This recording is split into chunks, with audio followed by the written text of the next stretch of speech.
ലൂക്കോസ് അധ്യായം 1. അതിശ്രേഷ്ഠനായ തെയോഫിലോസെ, ആദിമുതൽ ദൃക്സാക്ഷികളും വചനത്തിന്റെ ശുശ്രൂഷകന്മാരുമായിരുന്നവർ നമുക്ക് ഏൽപ്പിച്ചു തന്നിട്ടുള്ളതുപോലെ നമ്മുടെ ഇടയിൽ സംഭവിച്ച കാര്യങ്ങളുടെ ഒരു വിവരണം തയ്യാറാക്കുവാൻ പലരും ഒരുമ്പെട്ടിരിക്കുന്നുവല്ലോ. ആകയാൽ ഞാൻ തന്നെ ആദിമുതൽ അവയെല്ലാം സൂക്ഷ്മമായി പരിശോധിച്ചിട്ടുള്ളതുകൊണ്ട് താങ്കൾക്ക് ഉപദേശിച്ചു തന്ന കാര്യങ്ങളുടെ യഥാർത്ഥ സ്ഥിതി ബോധ്യപ്പെടുന്നതിന് ക്രമമായ ഒരു വിവരണം താങ്കൾക്കു വേണ്ടി എഴുതുന്നത് നല്ലതെന്ന് എനിക്കും തോന്നിയിരിക്കുന്നു. യഹൂദ്യയിലെ രാജാവായ ഹെരോദാവിന്റെ കാലത്ത് അബീയാവിന്റെ പൗരോഹിത്യ വിഭാഗത്തിൽ സെഖര്യാവ് എന്നു പേരുള്ള ഒരു പുരോഹിതൻ ഉണ്ടായിരുന്നു. അയാളുടെ ഭാര്യ എലീശേബെത്തും അഹരോന്റെ ഗോത്രത്തിൽ ജനിച്ചവളായിരുന്നു. ഇരുവരും ദൈവമുമ്പാകെ നേരുള്ളവരും കർത്താവിന്റെ കൽപ്പനകളും ചട്ടങ്ങളും കുറ്റം കൂടാതെ പാലിക്കുന്നവരും ആയിരുന്നു. എന്നാൽ എലിസബത്ത് വന്ധ്യയായിരുന്നതുകൊണ്ട് അവർക്ക് മക്കൾ ഉണ്ടായിരുന്നില്ല. രണ്ടുപേരും വൃദ്ധരുമായിരുന്നു. ഒരിക്കൽ സെഖര്യാവിന്റെ വിഭാഗം ശുശ്രൂഷയ്ക്ക് നിയോഗിക്കപ്പെട്ടു.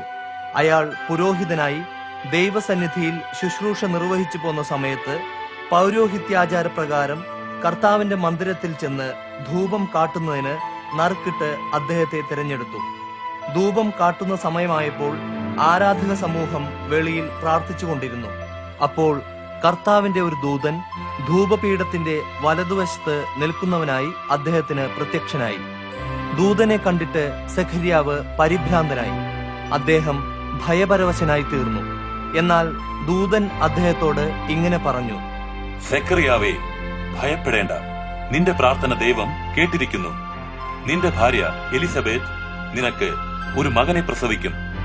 നീ അവന് യോഹന്നാൻ എന്ന് പേരിടണം. അവൻ നിമിത്തം നിനക്ക് ആനന്ദവും ആഹ്ലാദവും ഉണ്ടാകും. അവന്റെ ജനനത്തിൽ അനേകർ സന്തോഷിക്കും.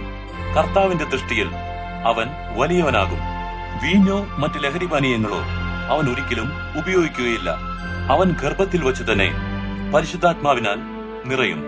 ഇസ്രായേൽ ജനങ്ങളിൽ പലരെയും അവൻ തങ്ങളുടെ ദൈവമായ കർത്താവിങ്കിലേക്ക് മടക്കി വരുത്തും. അപ്പന്മാരുടെ ഹൃദയം മക്കളിലേക്കും അനുസരണം കെട്ടവരെ നീതിമാന്മാരുടെ വിവേകത്തിലേക്കും തിരിച്ചുകൊണ്ട് കർത്താവിനു വേണ്ടി ഒരുക്കപ്പെട്ട ഒരു ജനത്തെ സജ്ജമാക്കുന്നതിന് അവൻ ഏലിയാവിന്റെ ആത്മാവിലും ശക്തിയിലും കർത്താവിന് മുമ്പായി പോകും. സെഖര്യാവ് ദൂതനോട്: ഇത് എനിക്ക് എങ്ങനെ ഉറപ്പാക്കുവാൻ കഴിയും? ഞാൻ വൃദ്ധനാണ്, എന്റെ ഭാര്യയ്ക്കും പ്രായം കടന്നുപോയിരിക്കുന്നുവല്ലോ എന്നു പറഞ്ഞു. അതിന് ദൂതൻ: ഞാൻ ദൈവസന്നിധിയിൽ നിൽക്കുന്ന ഗബ്രിയേലാകുന്നു. നിന്നോട് സംസാരിക്കുവാനും ഈ സുവാർത്ത നിന്നെ അറിയിക്കുവാനും എന്നെ അയച്ചിരിക്കുന്നു.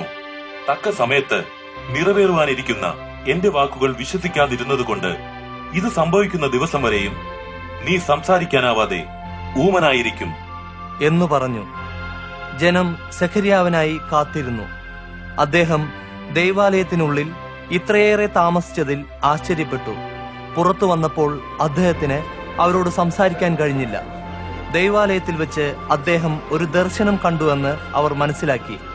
സംസാരിക്കാനാവാതെ അദ്ദേഹം അവരെ ആംഗ്യം കാണിച്ചുകൊണ്ടിരുന്നു. ശുശ്രൂഷാകാലം പൂർത്തിയായപ്പോൾ അദ്ദേഹം ഭവനത്തിലേക്ക് മടങ്ങി. പിന്നീട് അദ്ദേഹത്തിന്റെ ഭാര്യ എലിസബത്ത് ഗർഭിണിയായി തീർന്നു. അവൾ 5 മാസം ഒളിച്ചു പാർത്തു. ജനങ്ങളുടെ ഇടയിൽ എനിക്കുണ്ടായിരുന്ന നിന്ന നീക്കിക്കളയുവാൻ കർത്താവിന് പ്രസാദം തോന്നി. ഈ ദിവസങ്ങളിൽ അവിടുന്ന് എനിക്ക് നന്മ ചെയ്തിരിക്കുന്നു എന്ന് അവൾ പറഞ്ഞു. 6-ാം മാസത്തിൽ ദൈവം ഗബ്രിയേൽ ദൂതനെ ഗലീലിയയിലെ ഒരു പട്ടണമായ നസ്രത്തിൽ ദാവീദിന്റെ വംശത്തിൽപ്പെട്ട യോസഫ് എന്ന പുരുഷന് വിവാഹ നിശ്ചയം ചെയ്യപ്പെട്ടിരുന്ന ഒരു കന്യകയുടെ അടുക്കൽ അയച്ചു. ആ കന്യകയുടെ പേര് മറിയ എന്നായിരുന്നു. ദൂതൻ അവളുടെ അടുക്കൽ ചെന്ന്: കൃപ ലഭിച്ചവളെ, നിനക്ക് വന്ദനം. കർത്താവ് നിന്നോടുകൂടെയുണ്ട് എന്നു പറഞ്ഞു. ദൂതന്റെ വാക്കുകൾ കേട്ട് മറിയ വളരെ അസ്വസ്ഥയായി. ഇത് എന്തൊരു അഭിവാദനമെന്ന് അവൾ ചിന്തിച്ചു. എന്നാൽ ദൂതൻ അവളോട്: മറിയയെ, ഭയപ്പെടേണ്ട. നിനക്ക് ദൈവത്തിന്റെ കൃപ ലഭിച്ചിരിക്കുന്നു. നീ ഗർഭം ധരിച്ച് ഒരു മകനെ പ്രസവിക്കും. അവന് യേശു എന്ന് പേരിടണം. അവൻ വലിയവനാകും. അത്യുന്നതന്റെ പുത്രൻ എന്ന് വിളിക്കപ്പെടും. അവന്റെ പിതാവായ ദാവീദിന്റെ സിംഹാസനം കർത്താവായ ദൈവം അവന് കൊടുക്കും. അവൻ യാക്കോബ് ഗൃഹത്തെ എന്നേക്കും ഭരിക്കും. അവന്റെ രാജത്വം ഒരിക്കലും അവസാനിക്കയില്ല എന്നു പറഞ്ഞു. ഞാനൊരു കന്യകയാണല്ലോ, ഇതെങ്ങനെ സംഭവിക്കും? മറിയ ദൂതനോട് ചോദിച്ചു. അതിന് ദൂതൻ, പരിശുദ്ധാത്മാവ് നിന്റെ മേൽ വരും, അത്യുന്നതന്റെ ശക്തി നിന്റെ മേൽ ആവസിക്കും. ആകയാൽ ജനിപ്പാനിരിക്കുന്ന വിശുദ്ധ ശിശു ദേവപുത്രൻ എന്ന് വിളിക്കപ്പെടും. നിന്റെ ബന്ധുവായ എലിശബേത്തിനും അവളുടെ വാർദ്ധക്യത്തിൽ ഒരു കുഞ്ഞു പിറക്കാൻ പോകുന്നു. വന്ധ്യ എന്ന് പറഞ്ഞിരുന്നവൾക്ക് ഇത് 6-ാം മാസം. ദൈവത്തിന് ഒരു കാര്യവും അസാധ്യമല്ലല്ലോ എന്ന് ഉത്തരം പറഞ്ഞു. ഇതാ ഞാൻ കർത്താവിന്റെ ദാസേ, നീ പറഞ്ഞതുപോലെ എനിക്ക് ഭവിക്കട്ടെ. മറിയ മറുപടി പറഞ്ഞു. ദൂതൻ അവളെ വിട്ടുപോയി. മറിയ എഴുന്നേറ്റ് യഹൂദ്യയിലെ മലനാട്ടിലുള്ള ഒരു പട്ടണത്തിലേക്ക് തിടുക്കത്തിൽ യാത്ര പുറപ്പെട്ടു. അവിടെ അവൾ സെഖര്യാവിന്റെ ഭവനത്തിലെത്തി എലിസബത്തിനെ വന്ദിച്ചു. മറിയയുടെ വന്ദനം എലിസബത്ത് കേട്ടപ്പോൾ ശിശു അവളുടെ ഉദരത്തിൽ തുള്ളി. എലിസബത്ത് പരിശുദ്ധാത്മാവിനാൽ നിറഞ്ഞു. അവൾ ഉച്ചത്തിൽ വിളിച്ചു പറഞ്ഞു, നീ സ്ത്രീകളിൽ അനുഗ്രഹിക്കപ്പെട്ടവൾ, നിനക്കുണ്ടാകുന്ന ശിശുവും അനുഗ്രഹിക്കപ്പെട്ടത്. എന്നാൽ എന്റെ കർത്താവിന്റെ മാതാവ് എന്റെ അടുക്കൽ വരുവാൻ തക്ക കൃപ എനിക്ക് ലഭിച്ചതെങ്ങനെ? നിന്റെ വന്ദന സ്വരം എന്റെ കാതുകളിൽ പതിച്ച മാത്രയിൽ ശിശു എന്റെ ഉദരത്തിൽ ആനന്ദിച്ചു തുള്ളിച്ചാടി. കർത്താവ് തന്നോട് അരുളി ചെയ്തത് നിറവേറുമെന്നു വിശ്വസിച്ചവൾ ഭാഗ്യവതി.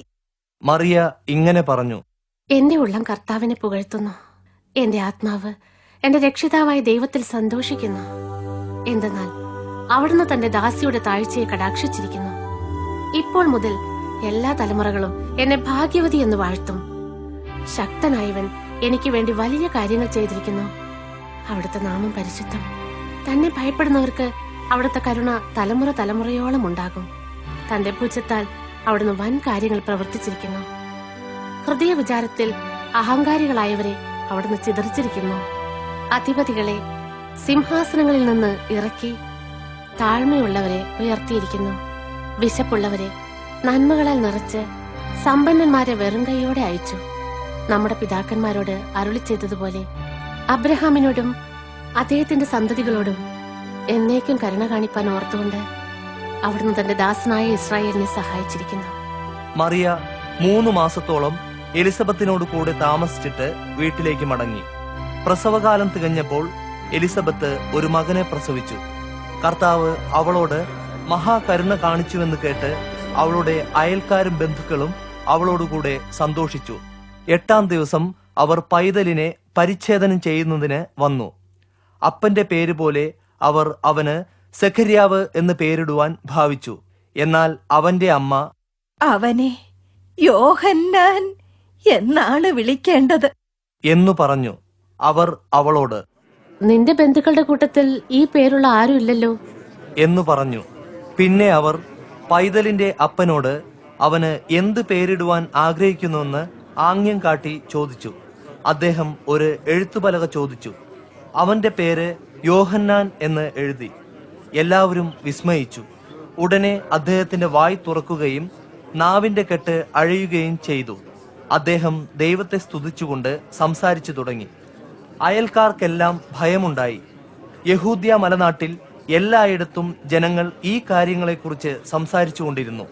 കേട്ടവർ എല്ലാവരും അതേപ്പറ്റി വിസ്മയിച്ച്, ഈ പൈതൽ എന്തായിത്തീരും എന്ന് ചോദിച്ചു. കർത്താവിന്റെ കൈ അവനോടുകൂടെ ഉണ്ടായിരുന്നു. അവന്റെ അപ്പനായ സെഖര്യാവ് പരിശുദ്ധാത്മാവ് നിറഞ്ഞവനായി ഇപ്രകാരം പ്രവചിച്ചു. ഇസ്രായേലിന്റെ ദൈവമായ കർത്താവ് വാഴ്ത്തപ്പെട്ടവൻ. അവിടുന്ന് തന്റെ ജനത്തെ സന്ദർശിച്ച് ഉദ്ധരിച്ചിരിക്കുന്നുവല്ലോ. പണ്ടുപണ്ടേ തന്റെ വിശുദ്ധ പ്രവാചകന്മാരിലൂടെ അരുളി ചെയ്തതുപോലെ അവിടുന്ന് തന്റെ ദാസനായ ദാവീദിന്റെ ഗൃഹത്തിൽ നമുക്കായി രക്ഷയുടെ കൊമ്പ് ഉയർത്തിയിരിക്കുന്നത്. നമ്മുടെ ശത്രുക്കളിൽ നിന്നും നമ്മെ വെറുക്കുന്ന ഏവരുടെയും കയ്യിൽ നിന്നും നമ്മെ രക്ഷിക്കേണ്ടതിന് തന്നെ, നമ്മുടെ പിതാക്കന്മാരോട് കരുണ കാണിക്കേണ്ടതിനും നമ്മുടെ പിതാവായ അബ്രഹാമിനോട് ശപഥപൂർവം ചെയ്ത വിശുദ്ധ ഉടമ്പടി ഓർത്തുകൊണ്ട് ശത്രുക്കളുടെ കയ്യിൽ നിന്ന് നമ്മെ വിടുവിക്കേണ്ടതിനും നമ്മുടെ ആയുഷ്കാലമൊക്കെയും നാം ഭയം കൂടാതെ തിരുസന്നിധിയിൽ വിശുദ്ധിയോടും നീതിയോടും കൂടെ അവിടുത്തെ ആരാധിക്കേണ്ടതിനും അത്രേ അവിടുന്ന് അപ്രകാരം ചെയ്തിരിക്കുന്നത്. നീയോ പൈതലെ അത്യുന്നതന്റെ പ്രവാചകൻ എന്ന് വിളിക്കപ്പെടും. കർത്താവിന് വേണ്ടി വഴിയൊരുക്കുവാൻ, നമ്മുടെ ദൈവത്തിന്റെ ആർദ്രകരുണയാൽ തന്റെ ജനത്തിന് പാപമോചനത്തിലൂടെ രക്ഷയുടെ പരിജ്ഞാനം നൽകുവാൻ നീ കർത്താവിന് മുൻപായി നടക്കും. അന്ധതമസിലും മരണനിഴലിലും കഴിയുന്നവരുടെ മേൽ പ്രകാശിക്കുന്നതിനും നമ്മുടെ കാലുകളെ സമാധാനവാദിയിൽ നയിക്കുന്നതിനും അവിടുത്തെ ആർദ്രകരുണയാൽ ഉദയസൂര്യൻ സ്വർഗത്തിൽ നിന്നും നമ്മെ സന്ദർശിക്കും. പൈതൽ വളർന്നു, ആത്മാവിൽ ശക്തിപ്പെട്ടു. ഇസ്രായേലിന് തന്നെ വെളിപ്പെടുത്തുന്നതുവരെ അദ്ദേഹം മരുഭൂമിയിൽ താമസിച്ചു.